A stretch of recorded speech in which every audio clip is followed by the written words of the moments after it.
Thank you. I am speaking from my son's house, which is in the vicinity of University Indian ruins. And I want to acknowledge the Hohokam and all their descendants and all Native peoples who claim affiliation to the Tucson Basin. Today, if today was like any other day in the last decade, 37,000 people left their home to try and go live somewhere else, where they will join the 270 million people on this planet that live somewhere different from where they were born. Now, also, people tell us, or experts tell us, that the number's only going to increase. There are estimates from the Asian Development Bank that by the end of this century, there will be 1 billion migrants throughout the world. And if you listen to the bubbleheads on Sunday, you'll hear things like, well, this is unprecedented. This is unsustainable. This is a threat to our way of life. Are they right? The answer is we don't know. That if we're going to help people like these people in the picture, if we're going to address the issue of migration, some of those issues which are being addressed by our sister social scientists in sociology and psychology and economics, some of those processes are long-term processes. And the answers for those actually lie in the past. And the scientists best suited for that are archaeologists. Now, I have a sense that people listening are sitting there going, really? That's a stretch.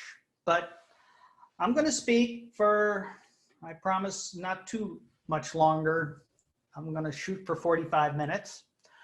And I'm going to give a talk in sort of 4 acts: how we got here, how we conduct our research, what we work on, and what you can do. I came of age in the late 1960s and early 1970s. It was a time of great social upheaval. There was a war going on. There was social unrest, riots. People talked about injustice. There was the women's movement, the beginnings of the environmental movement. And like a lot of young people, I wanted to be relevant to that discussion. And we marched and we debated and we talked through the night on these issues. But, you know, at the end of the day, it wasn't clear how to live, how to be relevant. What are you going to do with your life that would be useful to address any of these things?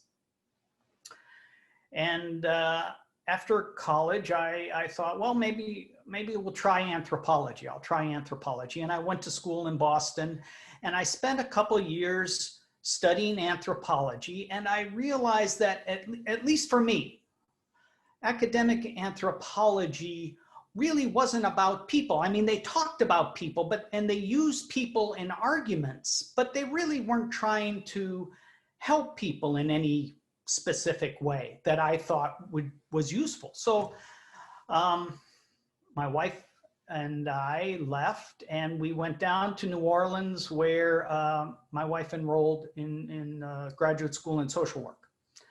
And I got a job at a major urban hospital as a computer operator. It was a decent job. And, you know, it was a 12-hour shift. And it made good money, but it was a dead-end job. And one night I was reading the Times-Picayune, which is the paper in New Orleans, and I was going through the want ads, and lo and behold, there was a job opening for a archaeological lab technician. And I thought, what is this? What could you possibly be hiring this for? So I applied, and I got the job for $2.15 an hour. It was minimum wage in Louisiana. And I started in this thing called Cultural Resource Management, or CRM. And it was interesting. It was exciting. Everybody in CRM at that point was young. No one seemed to be over 30.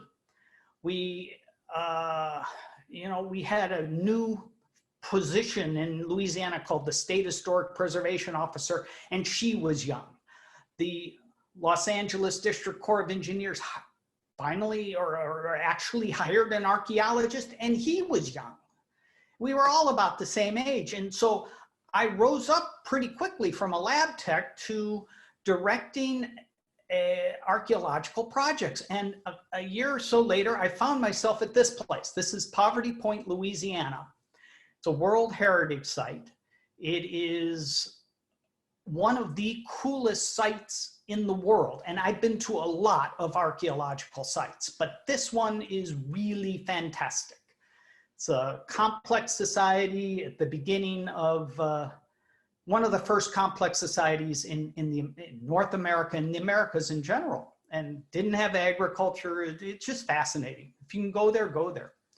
But anyway, I was there because in 1978, the oil producing countries in the world called OPEC put an embargo on the United States and wouldn't sell any oil to us. And the president then, Jimmy Carter, decided that we needed to create a natural strategic reserve of oil.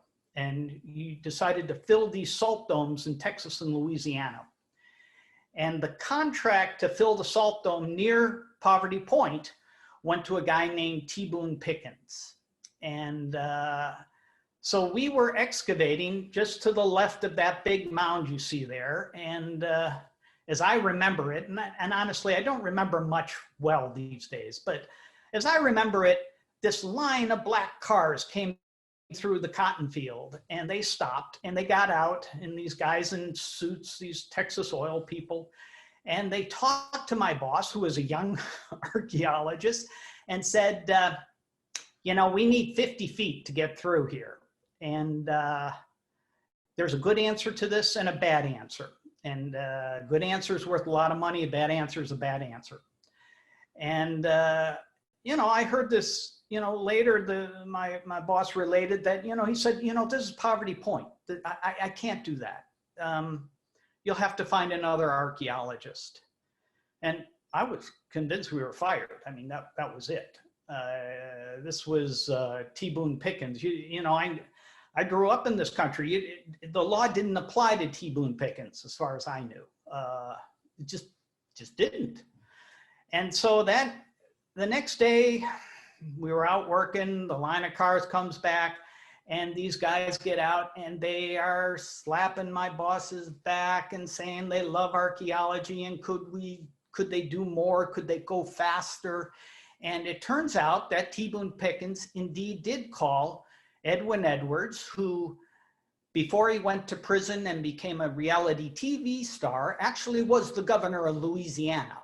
And T. Boone tried to get Edwin to get rid of archaeology, and Edwards probably did try, but it turns out it's a federal law, and Edwards couldn't do anything. And I thought this was cooler than sliced bread, that we could stop someone like T. Boone Pickens, that the American public cared that much about the past, that we could be relevant in discussions about the development of resources. That was it. I was in. And I went back and I called my mother, and I said, Mom, I'm at Poverty Point. And there was this long pause. And she said, where should I send money? And I said, no, Mom, I'm not at the point of poverty. I'm at Poverty Point. It's a real place. Although, honestly, at that point in my life, it was a distinction without a difference. But I wanted her to know that I had found what I wanted to do, that she didn't have to worry about me anymore. And then I called the advisor I had in Boston and said, I need a union card. I need to get a PhD. And I'll do whatever you want me to do for a couple of years, but I need the doctorate. And so he said, okay, go down to, when you get back to New Orleans, go to the Delta counter. There's a ticket waiting for you to go to Mexico City. You'll meet this guy named Rene and do what he says for a couple of years, and then we'll see. And I had a great time in Mexico, but true to their word, 2 years later, I got stamped PhD and I had my union card. And I wanted to do CRM. And I had a great time. 35 years later, we've done a tremendous amount. And I think our generation, and I'm talking about all the thousands of archaeologists and regulators and people at the State Historic Office, the Tribal Office, the Departments of Transportation, the Corps, everyone involved in archaeology. We did a lot of things. We surveyed over 150 million acres. We have found more than 1 million sites. We have put 1 billion artifacts in museums. We have done more than 100,000 excavations. It's, I think we did a good job identifying and protecting places important to the American people. What didn't we do? Well, I'm not so sure we helped these folks. And so I'm going on to Act 2. And this is about synthesis. A year ago, I was in Bern, Switzerland. And Bern is where Einstein spent his time as a patent clerk and was very productive. And if you go to Bern, you can go to his house and you go into this room, and what's striking is, there's a kitchen and a little place to eat and his study. And he had a desk that overlooked, this little wooden desk that overlooked the street. And here he wrote, in 1905 alone, 6 of the papers that would define physics for the next 120 years. The special theory on relativity, the E equals mc squared, the just incredible stuff. Just this guy at the desk. No computers, no fancy things. And a lot of people think that's how science goes. There's a whole school of thought that you get geniuses that come about capriciously and randomly, and you get Einstein and Newton and Darwin, and then people spend the next 100 years or so trying to fill out what they started. And you sit there and you go, well, okay, that's one way to do science. But you think about it, and there's, in our lifetime, there have been other ways of science. For my parents' generation, between 1942 and 1945, there was the Manhattan Project.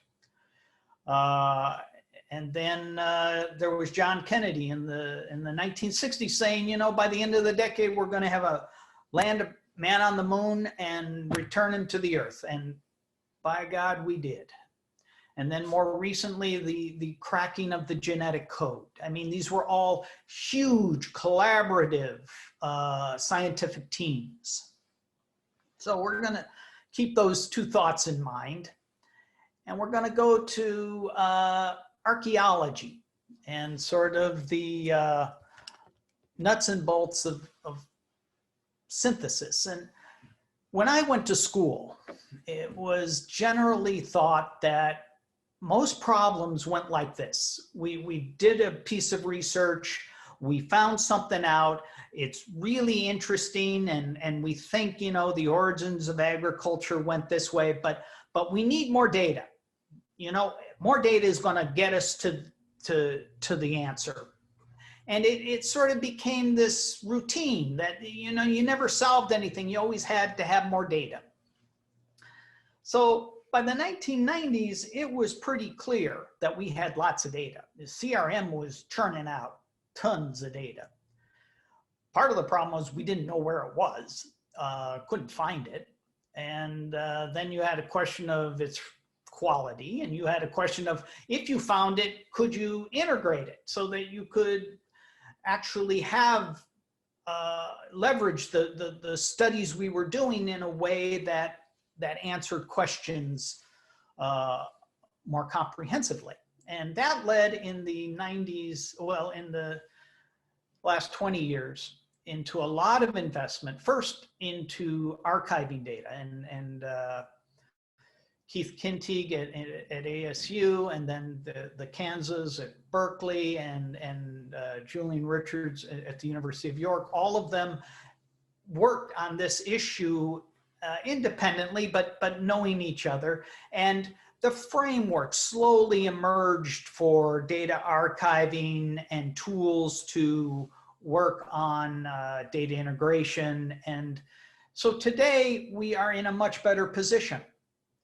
And then the question is, well, okay, so you have data and you have tools, and you, so what are you going to do with it? What are the grand challenges? What are the problems you're going to study?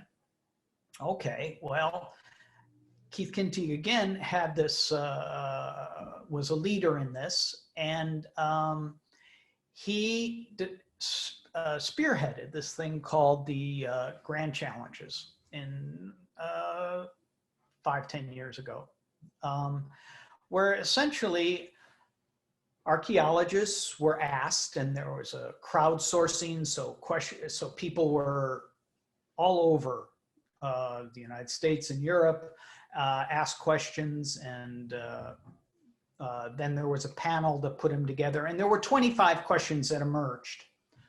And NSF wanted questions that were very important and could be addressed and answered in the next 25 years if you had the if you had the tools.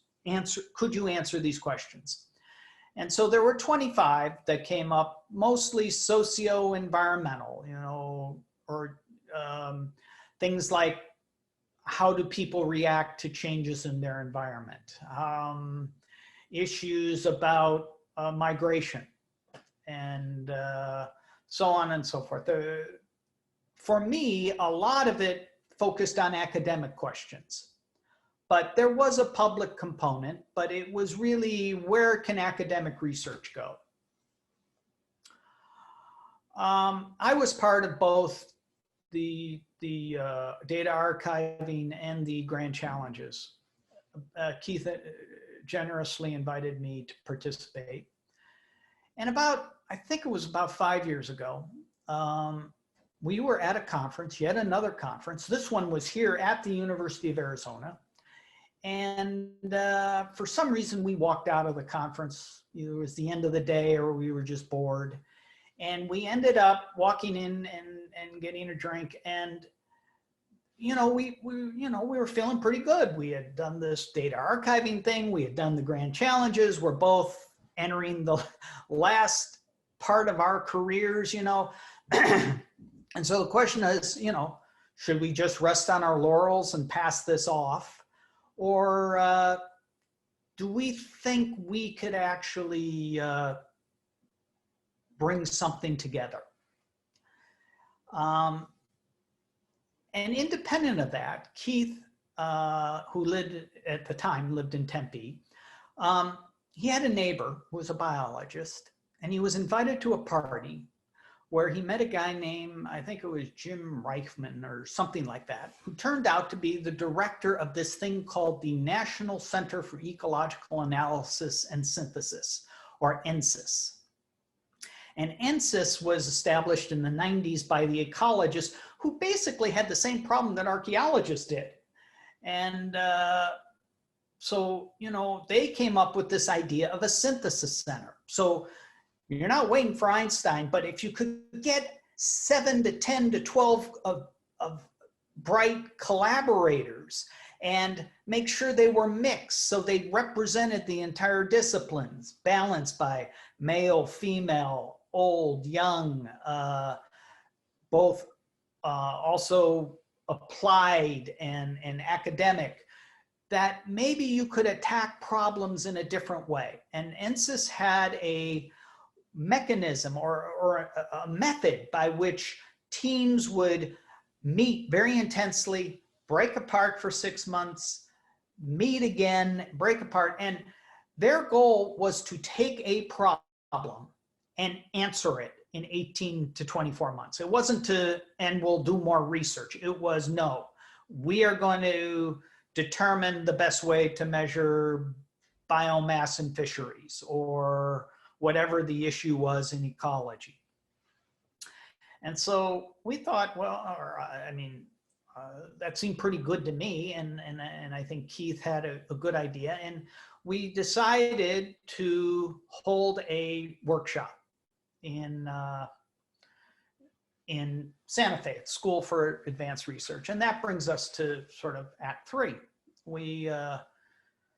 We had both been presidents of the Society for American Archaeology, and we knew the archaeology, the culture of archaeology was not going to support a center at, if it was placed at the University of Arizona or Arizona State University or Berkeley or UCLA, it would be the Berkeley Center or the UCLA Center.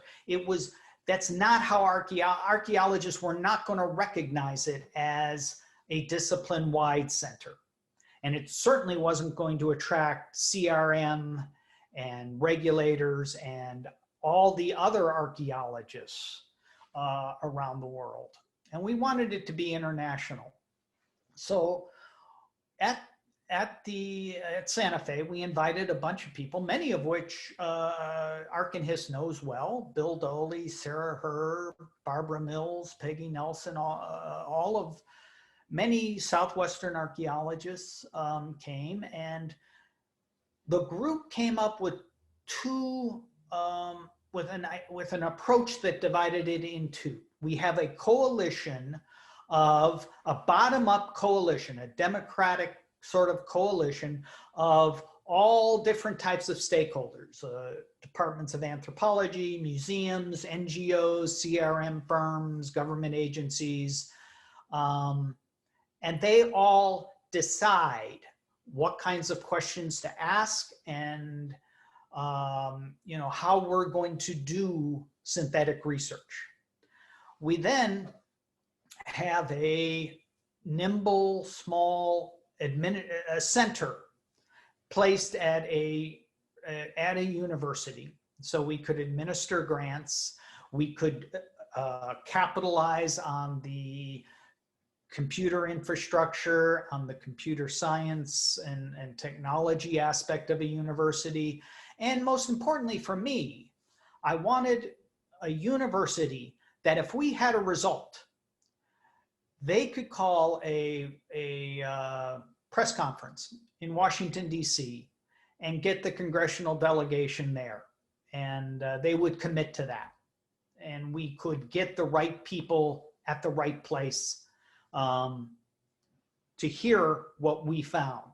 Otherwise, we're just talking to ourselves, publishing papers in journals that only archaeologists read. And that's not really, that had very little interest for me. So we shopped the idea around, and we ended up at the University of Colorado Boulder, where we have worked out a memorandum of agreement between the Coalition for Archaeological Synthesis and this Center for Collaborative Synthesis in Archaeology, which Scott Ortman is now the director of. So that's all very exciting. We have this framework by which we can get groups together to address issues. So what do we do? What have we done?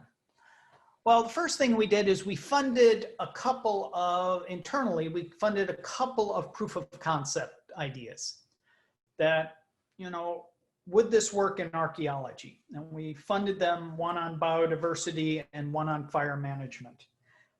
I'm only going to talk about the one on fire management, but I think it typifies some of what we're trying to do. First of all, it came to us not from archaeology. It came to us from the managers of the national forests and provincial forests of the United States and Canada in the Border Lakes region. And they have a problem. Their problem was that they have, in the United States, we have something called the Wilderness Act in 1964, which has this idea of land untrampled by man, nature untrampled by man. Well, Homo sapiens have been around for a couple 100,000 years, and certainly in the New World for about 10 to 15,000 years.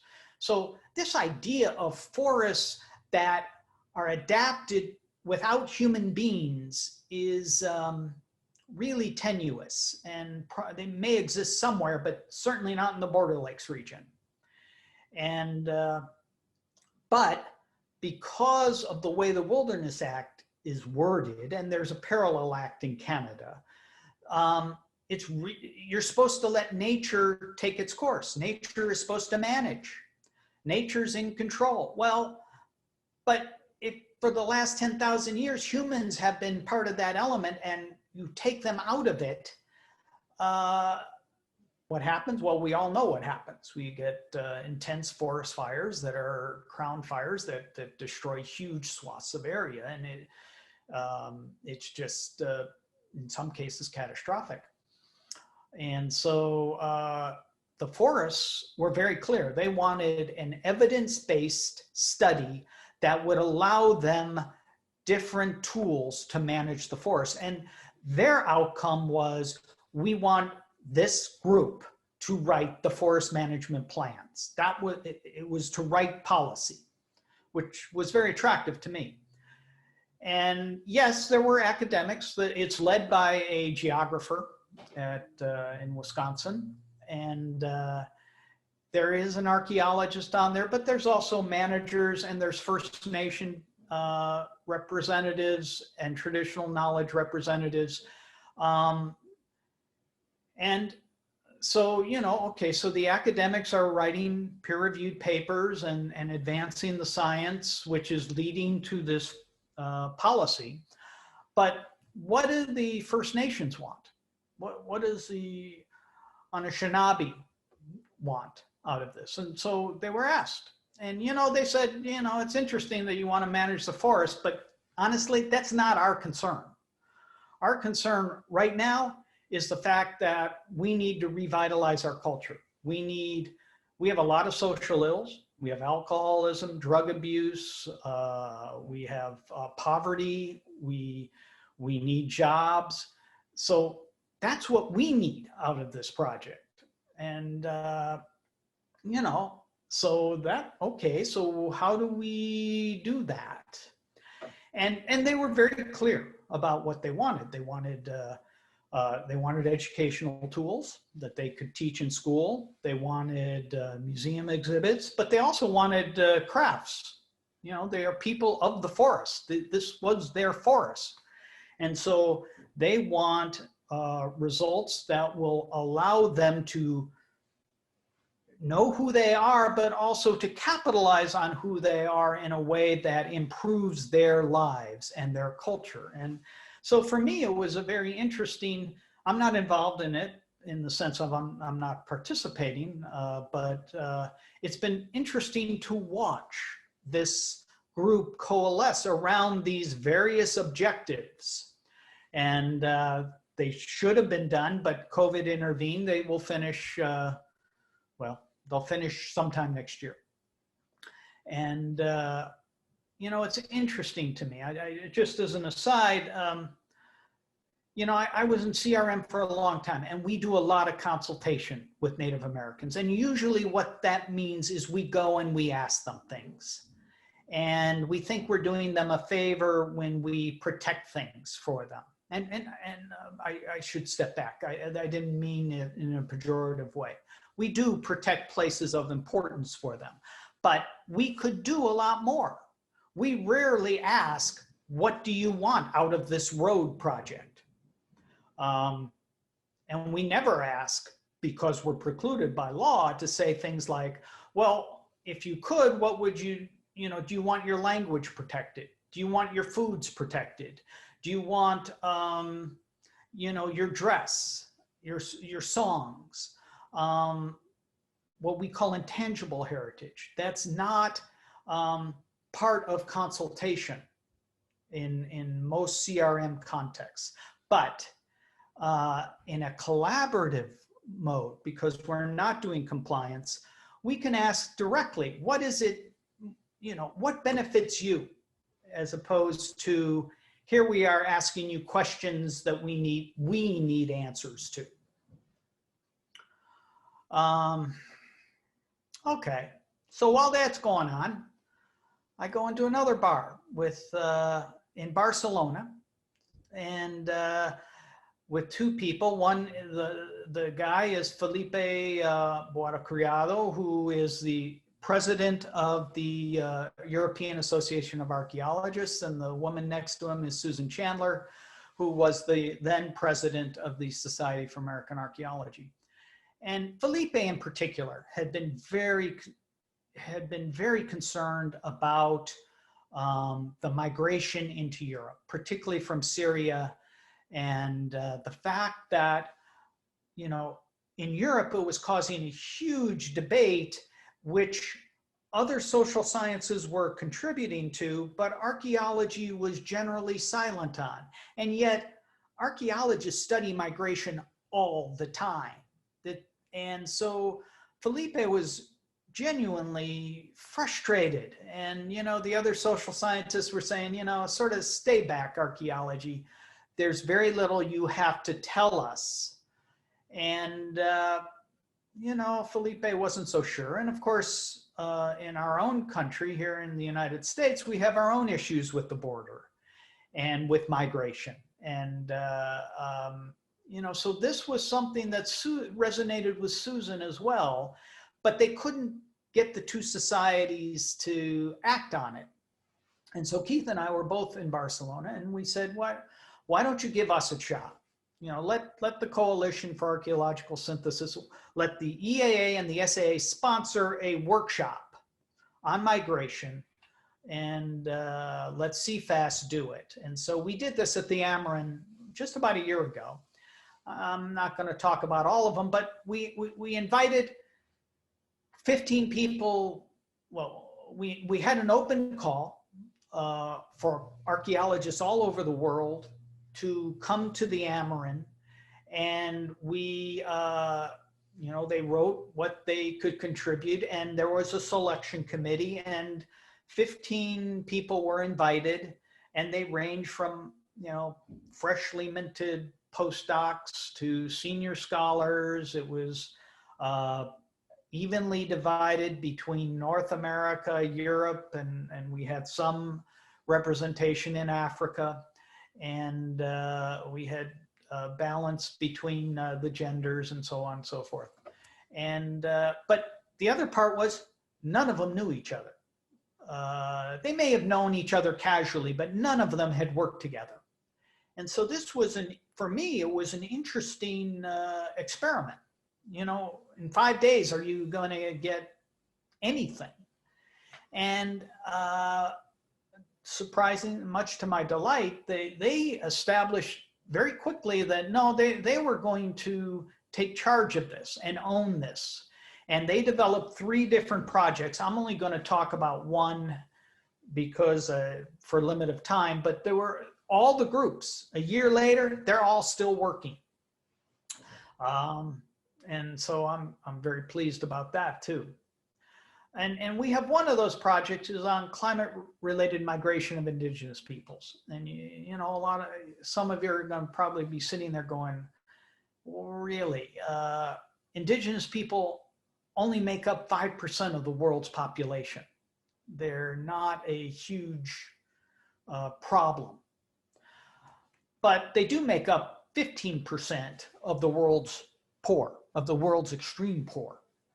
And even though they may not be indigenous people, small-scale village farmers make up a huge number. And so we wanted to see if we could come up with a project that dealt with indigenous people and climate migration, because even though they're only 5% of the world, because they're marginalized and they are living in places that basically the dominant population didn't want to live, they're getting affected by climate change much faster and much more intensely than any other group. So we started a climate-related migration project worldwide, but we realized that it was too big a scope. And so we focused on Central Asia, and this is Mark Aldendorfer and myself. Mark used to be here at the University of Arizona. Mark is an expert in the high Himalayas, and I have worked for many years in the Gobi.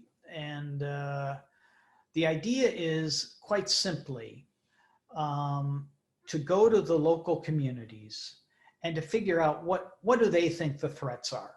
And I assume they're not gonna say, gee, we're worried about the climate changing. They're probably gonna say the water is dropping, it's harder on the herds, it's harder to keep herds, it's harder to keep farms.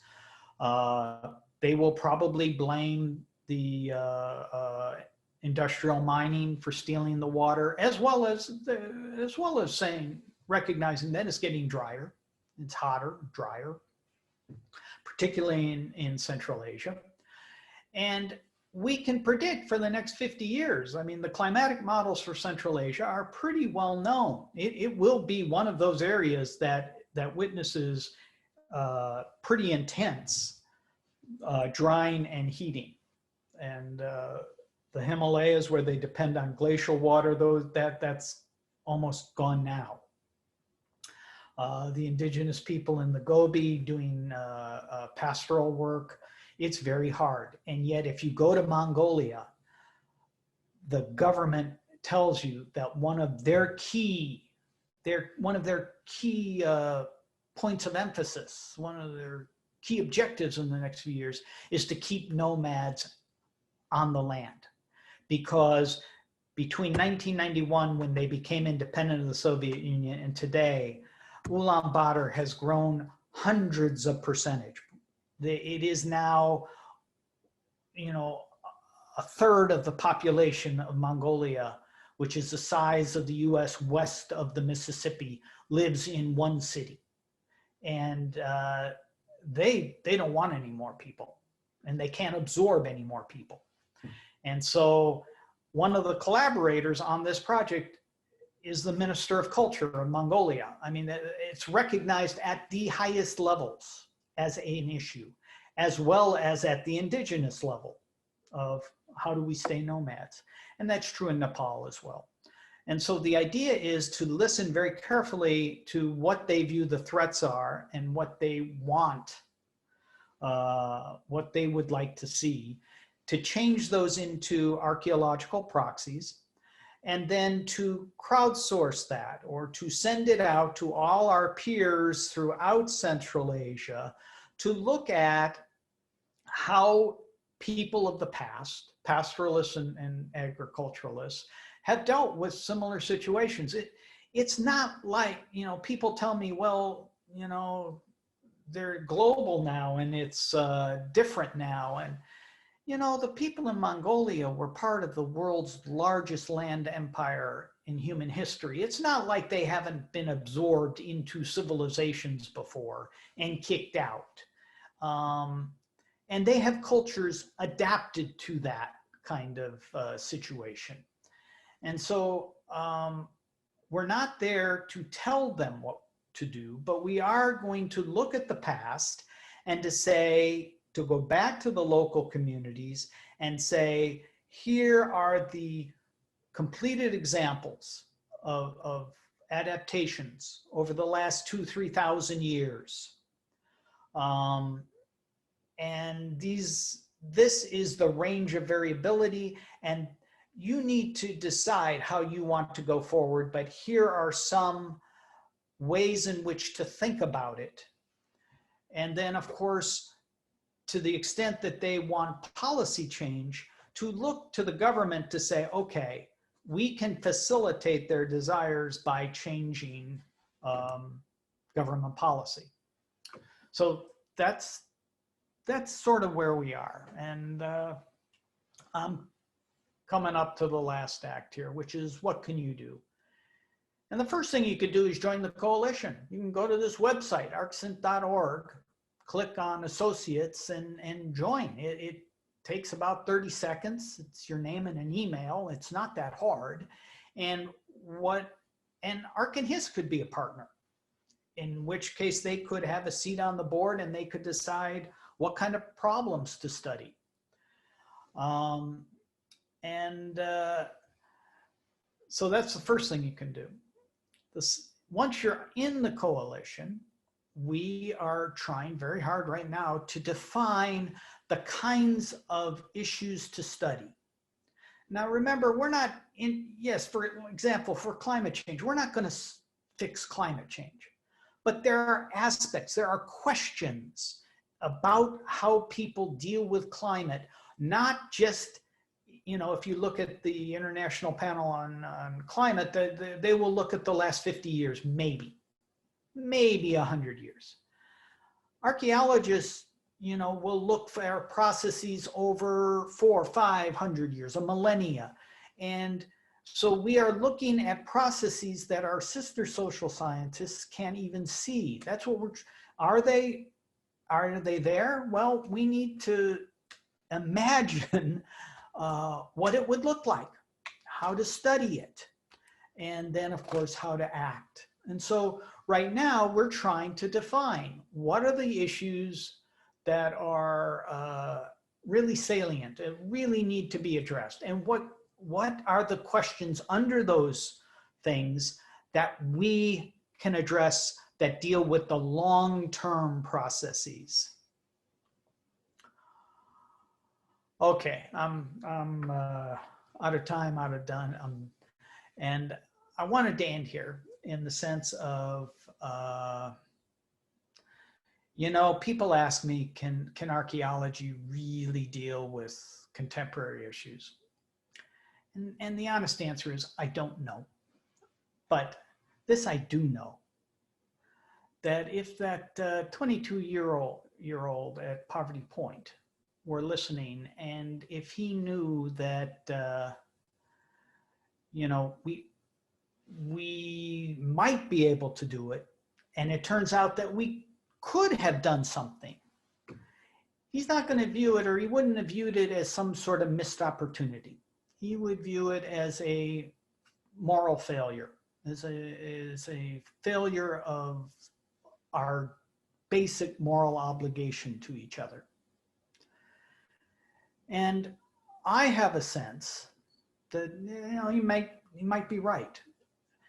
I do think that the importance, I believe that we now have a venue, a collaborative model by which we can take the individual, we may not all be Einsteins, but we each have a gift.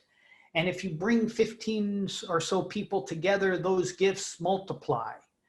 And if we want to investigate those issues, then it seems to me, I have a lot more faith in archaeologists than perhaps they have in themselves. And it turns out that the public has high expectations of archaeologists. They funded us for billions of dollars, and they've had us collect data that they think are really important, and we haven't really even tried to use them yet. So for me, I can say, I'm committed to seeing this to the end. And I sincerely hope that you'll join me. Thank you.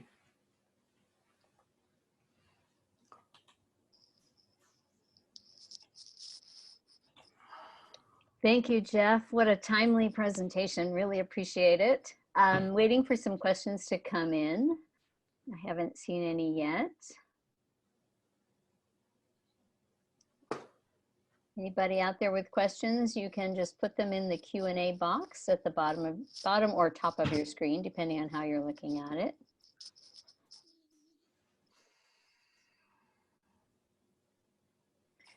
So Jeff, I have a question for you. So when you're working on the migration issue in Central Asia, do you see that there's relevance from what you come up with in that situation to, let's say, migration issues in Europe or the United States?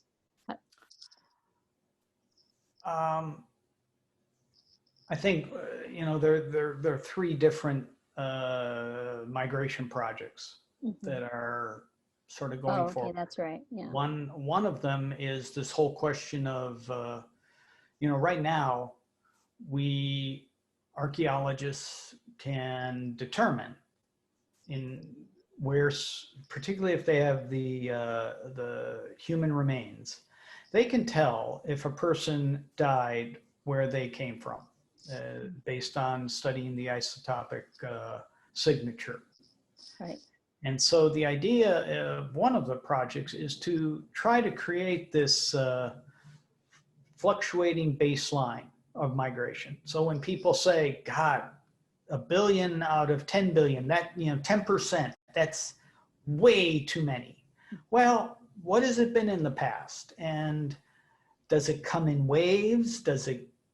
Is it steady? And how do people deal with changes in the pulse of migration? Because I think we have all sorts of examples where that's happened in the past. There's some studies in Roman history or prehistory that during the empire, 30% of the population of Roman cities were migrants. Many of them were slaves, but a lot of them people just moved around. So it's not uncommon to have high percentages. The other one deals with human securities. So the UN says for world peace, you must have people need to feel secure, and they measure it on 7 different dimensions.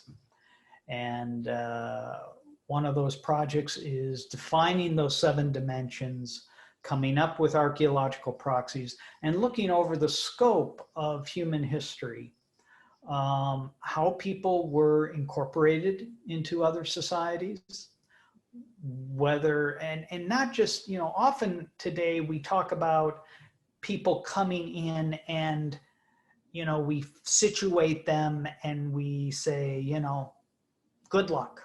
And we call that success. They're in, they're safe, but we don't look 2, 3, 4 generations later. Right. Did they actually assimilate? Were they discriminated against? Was there structural racism? How do different cultures deal with those kinds of issues over the long term?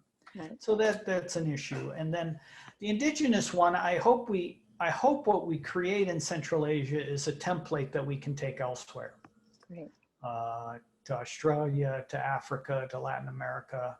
And so it's, as I said, one of the great issues, for example, in the Amazon, if you talk to the World Bank, is the whole issue of resettlement. And indigenous communities are targeted generally for resettlement.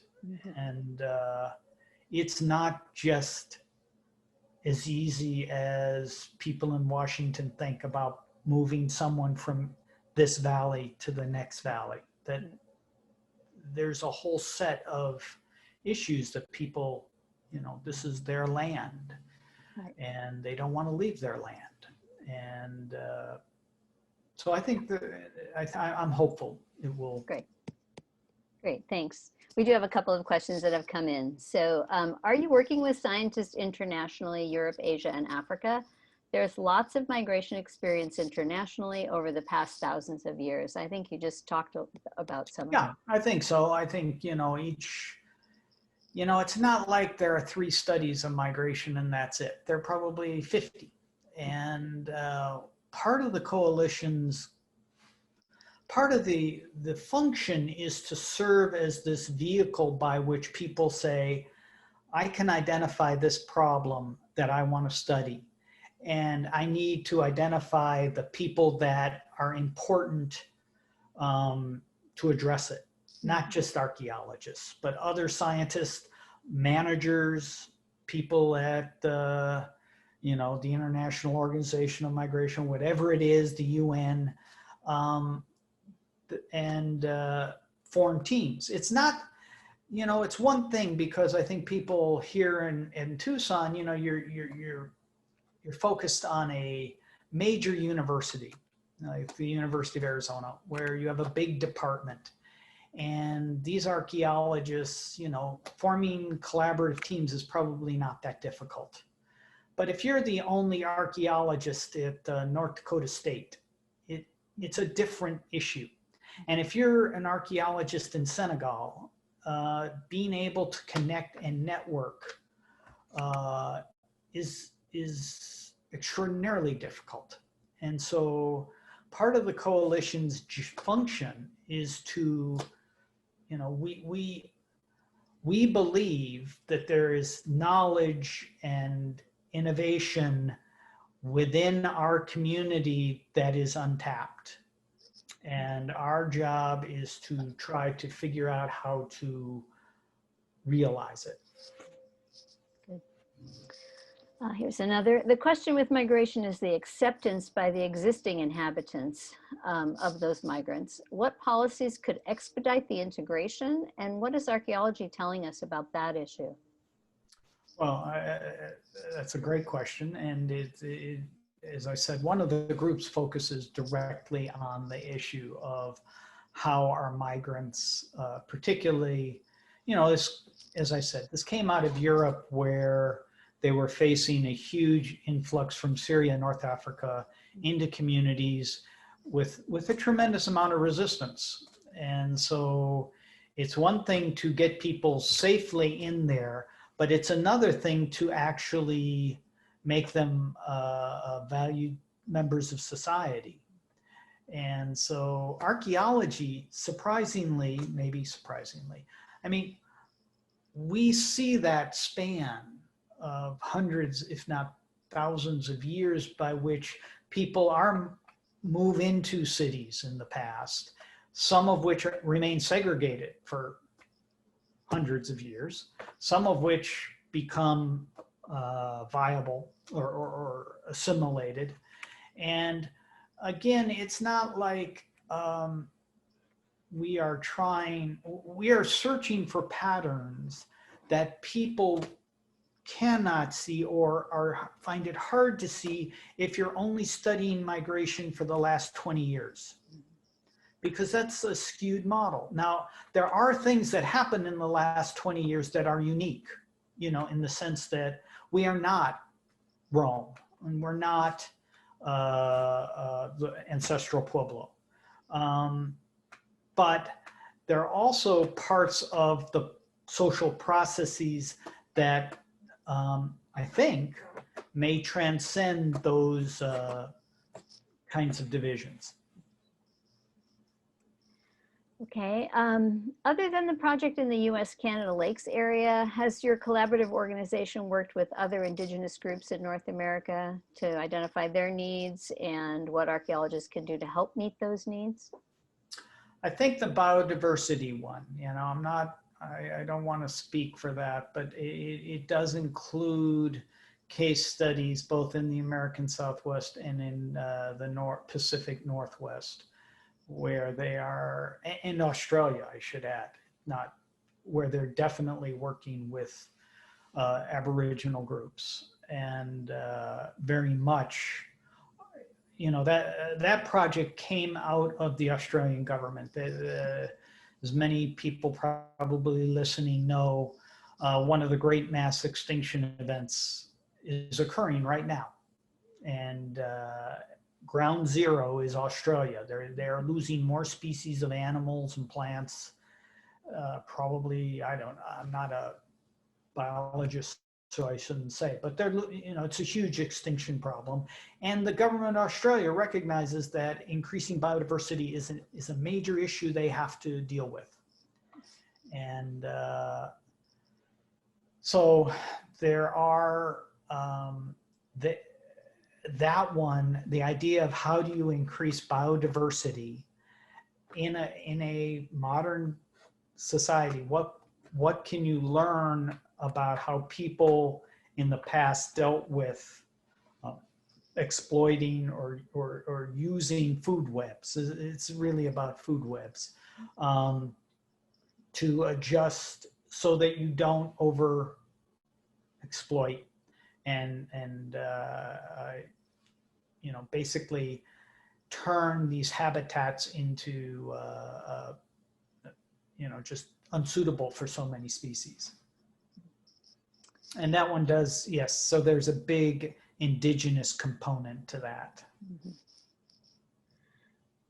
So other than the press conferences that you mentioned, what's the plan for disseminating the conclusions that the groups come up with? Well, I think there are a couple. One is, I think that for evidence-based research to be credible, there needs to be dissemination within the and review and peer review within the academic community. It just, as much as you just can't say that. Mm-hmm. I could say a lot of things about that in our present political climate, but scientists really do have a method of making claims, presenting their arguments, and then having them evaluated by their peers. So that's key if we're going to go forward. But that's not enough. It's not simply a knowledge deficit problem, in the sense of, if people, the argument is that if people knew more, then they would understand why you need to take vaccines. But the truth is that a lot of people aren't going to take vaccines, regardless of the science. And so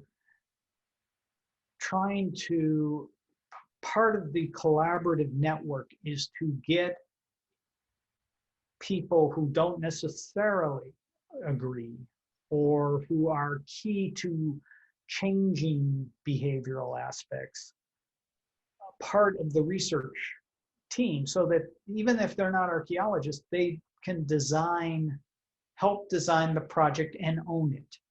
So, for example, having the Minister of Culture of Mongolia in the team that designs the migration work there, one of the hopes is that, okay, that the government then owns that result. They were part of developing it. They will want it to benefit the people of Mongolia and their administration. So part of that, for me, beyond press conferences, I mean, that's one thing, but structuring the public debate. So articles in Nature, Science, the New York Times, whatever, those are important. Mm-hmm.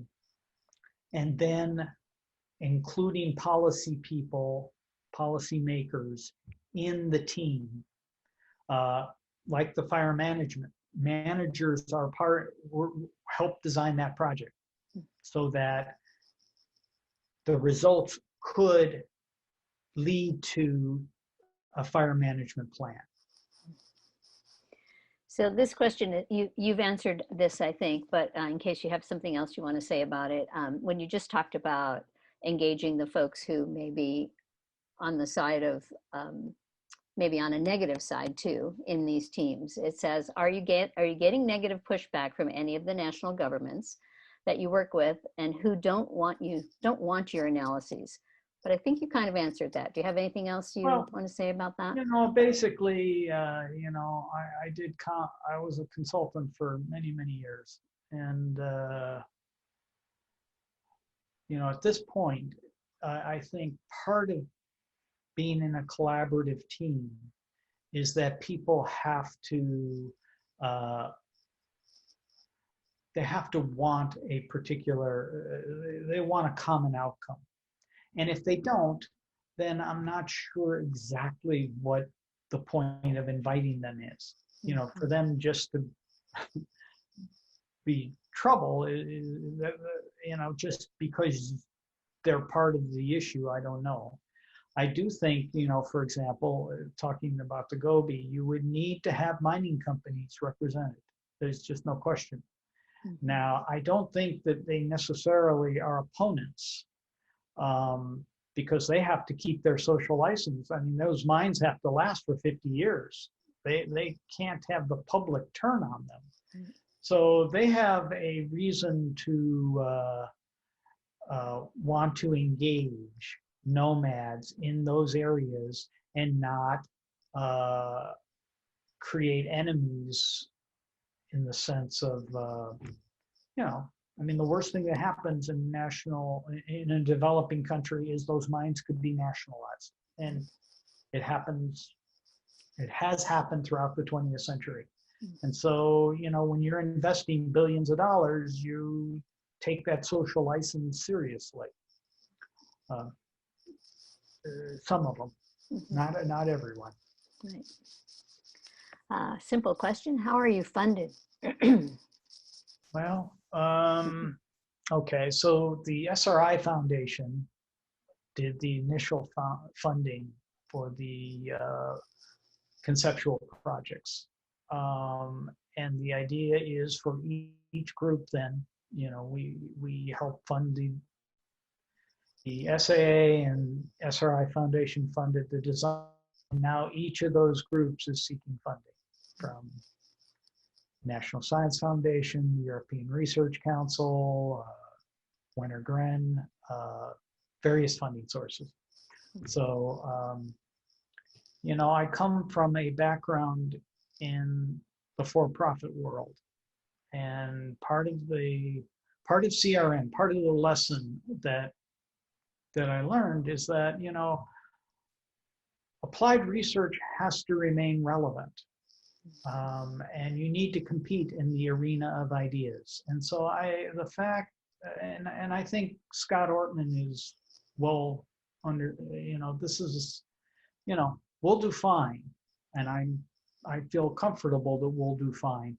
But just being funded by a foundation to do good stuff, no, I actually think you should compete. So someone asks, what is the geographic distance you see when you say where they came from? I think we're talking about migration. Is it as close as Spain to Portugal, or are we talking about? Yeah, I mean, so migration's a huge issue. Right. And the definition is, so there's international migration in which you cross an international border. There's also internal migration. So when people say there's going to be migrants, much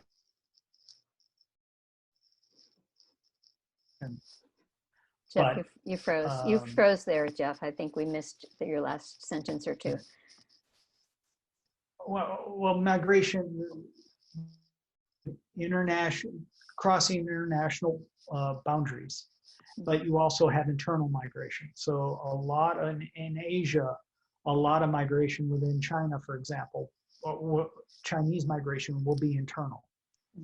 Some of it dictated by the government. They're going to move people to Tibet. They're going to move people to Inner Mongolia, and some migration by choice.